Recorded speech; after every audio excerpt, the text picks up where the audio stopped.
Hi friends, வணக்கம். Welcome to Indian kitchen Tamil. இன்னைக்கு வீடியோவில் கீரை கூட்டு எப்படி செய்யலான்னு பார்க்கலாம். இந்த கூட்டு வந்து நல்ல சத்தான ஆரோக்கியமான ஒரு சைட் டிஷ் வெரைட்டி. இந்த கூட்டை வந்து நம்ம சூடான சாதம், சப்பாத்தி கூட வந்து தொட்டு சாப்பிட்றதுக்கு ரொம்ப ரொம்ப நல்லா இருக்கும். அதே மாதிரி சாலிட் உணவு சாப்பிட ஆரம்பிச்ச குழந்தைங்களுக்கு வந்து இது ரொம்ப ரொம்ப பொருத்தமான ஒரு உணவு. சாதத்து கூட வந்து நம்ம கொடுக்க முடியும் நல்லா பிசைஞ்சு. இது வந்து ரொம்ப ஆரோக்கியமான ஒரு சைட் டிஷ். வாங்க கீரை கூட்டு எப்படி செய்யலான்னு பார்க்கலாம். அதுக்கு நான் இன்னைக்கு அரைக்கீரை எடுத்திருக்கிறேன். இந்த கீரை வந்து நம்ம தோட்டத்திலேயும் வளர்ந்த கீரை. உங்களுக்கு தேவையான அளவு வந்து எடுத்துக்கோங்க. அதை சின்ன சின்னதா வெட்டி சுத்தம் பண்ணி இப்படி ஒரு குக்கர்ல சேர்த்துக்கோங்க. அது கூடவேவும் ஒரு அரை வெங்காயம், பெரிய வெங்காயம் வந்து இந்த மாதிரி கட் பண்ணி சேர்த்துக்கோங்க. அது கூடவேவும் 5 பல்லு பூண்டு இந்த மாதிரி தோலை உரிச்சிட்டு கூட சேர்த்துக்கோங்க. ஒரு பெரிய தக்காளி இந்த மாதிரி வெட்டி அதையும் கூட சேர்த்துக்கோங்க. இப்ப இன்னைக்கு நம்ம குக்கர்ல தான் செய்ய போறோம். இது கூடவேவும் ஒரு மிளகாயை இந்த மாதிரி கீரி போட்டுக்கோங்க. 1 டேபிள் ஸ்பூன் அளவுக்கு சீரகம் சேர்த்துக்கோங்க வாசனைக்காக.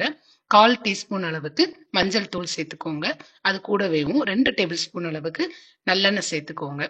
இப்போ ஒரு 1/4 கப் அளவுக்கு துவரம் பருப்பு நல்லா வந்து கழுவி சுத்தம் பண்ணிட்டு அந்த பருப்பையும் வந்து இந்த கீரை கூட சேர்த்துக்கோங்க.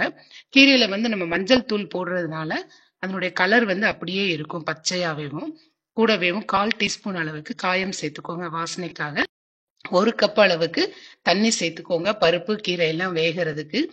இப்போ இத வந்து ஒரு 4 விசில் கொடுத்து நம்ம வேக வச்சுக்கிடணும்.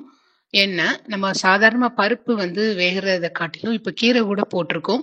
அதனால வந்து கூட கொஞ்சம் டைம் ஆகும். 4 விசில் கொடுத்து வேக வச்சுக்கோங்க. அதுக்கு முன்னாடி இது நல்லா இந்த மாதிரி கலந்து விட்டுருங்க ஒண்ணு போல. இந்த மாதிரி கலக்கிறதுனால எல்லாம் ஒண்ணு போல சேர்ந்து நல்லா வேகும். இப்ப வந்து நம்ம குக்கரை வந்து ஸ்டவ்ல வச்சுட்டு வெயிட் போட்டுடலாம். இது வந்து 4 விசில் வந்து வரணும். ஸ்டவ்வை வந்து கொஞ்சம் நல்லா சிம்ல வச்சுக்கோங்க. இப்ப தனியா பருப்பு மட்டும் வேக வைக்கிறப்போ ஒரு 3 விசில் வச்சு நம்ம வேக வச்சா போதும். ஆனா நம்ம கீரை கூட போட்டிருக்கிறதுனால கூட ஒரு 2 விசில் வந்து கண்டிப்பா வைக்கணும். அதாவது 4 விசில் வந்து நீங்க வச்சீங்கன்னு சரியா இருக்கும். இப்ப 4 விசில் வந்துருச்சு. ப்ரெஷர் எல்லாமே வந்து அடங்கிருச்சு. இப்ப குக்கர் பாருங்க, நான் ஓபன் பண்ணிட்டேன். பாருங்க, பருப்பு கீரை ரெண்டும் நல்லா வந்து நான் மசிஞ்சு வெந்துருச்சு.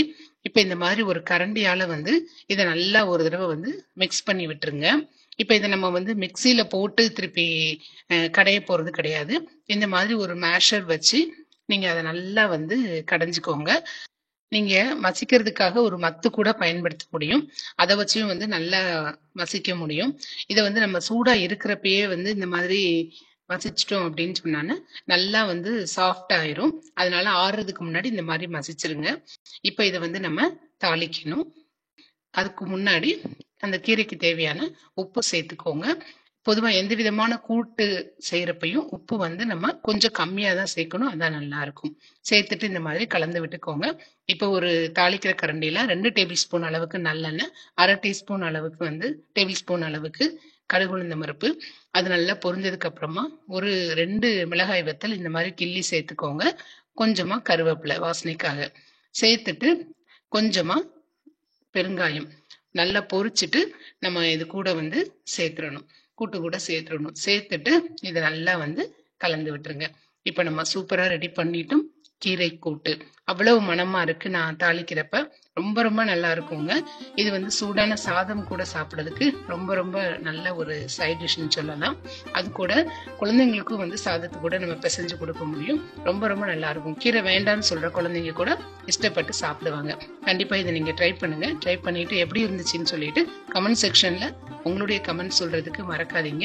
இந்த வீடியோ உங்களுக்கு ரொம்ப பிடிச்சிருந்துச்சுன்னா மறக்காம இந்தியன் கிச்சன் தமிழ் சேனலுக்கு சப்ஸ்கிரைப் பண்ணுங்க. தினம்தோறும் திருமண விருந்து உங்கள் இந்தியன் கிச்சன் தமிழ் சேனலில். தேங்க்யூ.